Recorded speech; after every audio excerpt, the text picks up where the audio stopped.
Hi guys, నా పేరు విజయ్. అందరూ ప్రిన్సిపల్ ఆఫ్ ఇన్హెరిటెన్స్ గురించి అడుగుతున్నారు. So principle of inheritance and variations గురించి నేను ఈరోజు క్లాస్ చెప్పబోతున్నా. సో లేట్ చేయకోకుండా స్టార్ట్ చేద్దాం.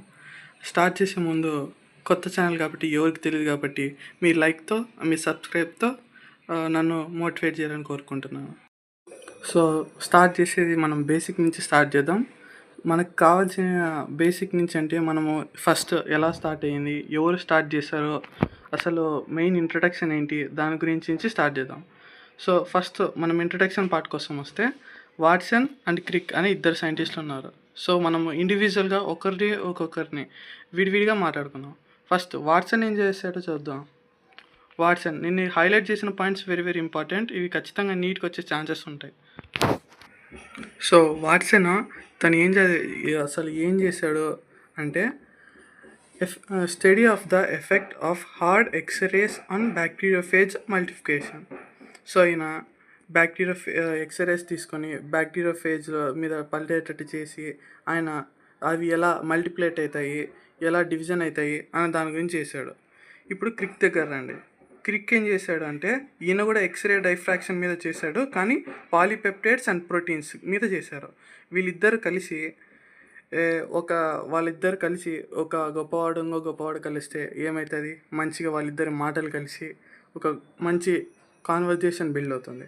సో వీళ్ళు కూడా అంతే, ఒక మంచి కాన్వర్జేషన్ వాళ్ళిద్దరి సబ్జెక్ట్స్ మీద బిల్డ్ అవ్వటం వల్ల వాళ్ళకి తెలిసిన జ్ఞానాన్ని ఒకరికి ఒకరు షేర్ చేసుకోవడం వల్ల ఏం కనిపెట్టారంటే డబల్ హెలికల్ కాన్ఫిగరేషన్. ఇందులో ఒక డిఎన్ఏ ఎలా హెలికల్గా ఉంటుంది, ఏ దానితో అటాచ్ అయ్యి ఉంటుంది, అసలు కాన్ఫిగరేషన్స్ ఎలా ఉంటాయి అనే గురించి డీటెయిల్గా చెప్పారనమాట. వీళ్ళిద్దరు కలిసినప్పుడు క్రిక్ అండ్ వాట్సన్ ఫస్ట్గా their first serious effect was unaffected. Their second effect based upon more experimental evidence and better appreciation. So వాళ్ళు ఏం చేశారంటే ఫస్ట్ వాళ్ళు ఇద్దరు కలిసి ఏదైతే ప్రయోగం చేశారో అది వాళ్ళకి అంత సాటిస్ఫాక్షన్గా ఇవ్వలేదు. సో వాళ్ళిద్దరు కలిసి ఏ తప్పులు ఉన్నాయి అని ఎదికి ఇంకా ఏమైనా కావాలా, న్యూక్లిక్ యాసిడ్స్ దాని గురించి రీసెర్చ్ చేసి వాళ్ళ అన్ని న్యూక్లిక్ యాసిడ్స్ గురించి మొత్తం డేటా తీసుకొని డబల్ హెలికల్ కాన్ఫిగరేషన్ని 1953లో కనుక్కున్నారు. 1953 ఈ డేట్ చాలా ముఖ్యమండి, గుర్తుపెట్టుకోవాలి. ఓకే, ఇంకా లెసన్లోకి వెళ్ళిపోదాం. సో ఇదంతా ఇంట్రడక్షన్ పార్ట్ అండి. నేను ఇంట్రడక్షన్ మొత్తం ఏం చెప్పడం లేదు, ఏదైతే నీట్కి ఇంపార్టెంట్ అవుతుందో ఆ పాయింట్స్ మాత్రమే చెప్పుకుంటూ వెళ్తాను, ఆ పాయింట్స్ మాత్రమే హైలైట్ చేసుకుంటూ వెళ్తాను. సో దాన్ని బట్టి మీరు ఫాలో అవ్వాలని కోరుకుంటున్నాను. అసలు జెనెటిక్స్ అంటే ఏంటి అంటే branch of biology known as genetics. అసలు మనం ఇందులో ఏం నేర్చుకుంటామంటే మనలో ఏమైనా జీన్స్ ఉంటుంది. ఇప్పుడు మీ నాన్నకి ఒక కలర్ మొత్తం గ్రీన్ కలర్ ఉందనుకోండి, మీ అమ్మకి బ్లాక్ ఉందనుకోండి, కానీ మీకు గ్రీన్ వచ్చింది అంటే ఎలా వచ్చింది, మీ నాన్న నుంచి మీకు ఎలా వచ్చింది అని చెప్పుకునే దాని గురించి.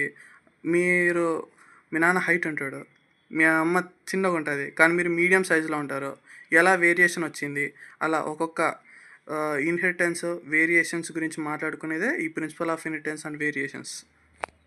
ఇప్పుడు లైన్ టు లైన్కి వచ్చేద్దాం. Branch of biology known as genetics. The subject deals with inheritance as well as the variation of characters from parents to offsprings. Inheritance is the process by which characters are passed from parent to progeny. It is the base of heredity. Variation is the degree by which progeny differ from their parents. ఇక్కడ అందరికి doubt రావచ్చు, inheritance అంటే ఏంటి, heredity అంటే ఏంటి. Inheritance అంటే just మన parents నుంచి మనకి ఏమేమి వస్తాయో దాన్ని ఇన్హెరిటెన్స్ అంటారు. కానీ మన పేరెంట్స్ నుంచి మనకు వచ్చే ఈ ప్రాసెస్ ఉంటుంది కదా, దాన్ని హెరిడిటీ అంటారు. Humans new from as earlier 8000 to 1000 BC that one of the causes of variation was hidden in sexual reproduction.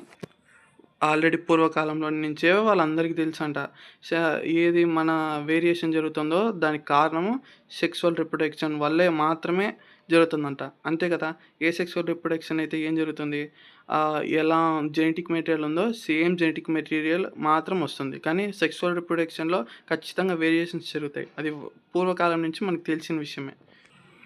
And మనం చూసుకుంటే ఓల్డెన్ డేస్లో అనిమల్స్ చాలా తక్కువగా బ్రీడ్ ఇస్తున్నాయి, మిల్క్ ఇస్తున్నాయి, స్ట్రాంగ్‌గా లేవు అని చాలా చాలా తీసుకుంటాం. ఇప్పుడు కుక్కలున్నాయి. కుక్కల్లో కూడా ఇప్పుడు మన ఏదైనా స్ట్రాంగెస్ట్ డాగ్స్ ఉన్నాయి.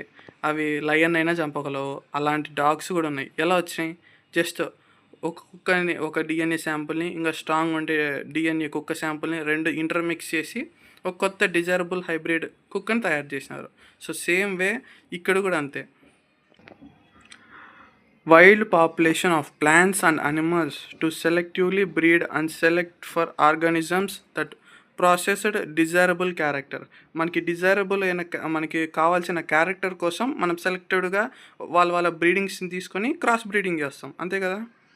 దీన్ని మనం ఆర్టిఫిషియల్ క్లాసిఫికేషన్ కూడా అంటాం. ఎందుకంటే మనం న్యాచురల్గా ఏం జరగడం లేదు, వాళ్ళని మనం తీసుకొని మనకు కావాల్సినవే తీసుకుంటాం కాబట్టి ఆర్టిఫిషియల్ క్లాసిఫికేషన్ అని చెప్తాం మనం. దానికి ఎగ్జాంపులే సహివాల్ కావ్ ఇన్ పంజాబ్.